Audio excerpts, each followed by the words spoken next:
तदु सुप्तस्य तथैव इति दूरङ्गमं ज्योतिखां ज्योतिरेकं तन्मे मनः शिवसङ्कल्पमस्तु।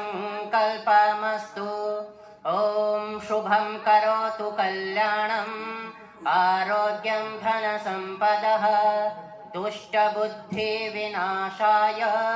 दीपज्योतिर्नमोऽस्तुते। दीपज्योतिः परं ज्योतिः दीपज्योतिर्जनार्दन आत्मबुद्धिप्रकाशाय दीपज्योतिर्नमोऽस्तुते। ॐ असतो मा सद्गमय तमसो मा ज्योतिर्गमय मृत्युरमामृतं गमय। ॐ शान्तिः शान्तिः शान्तिः।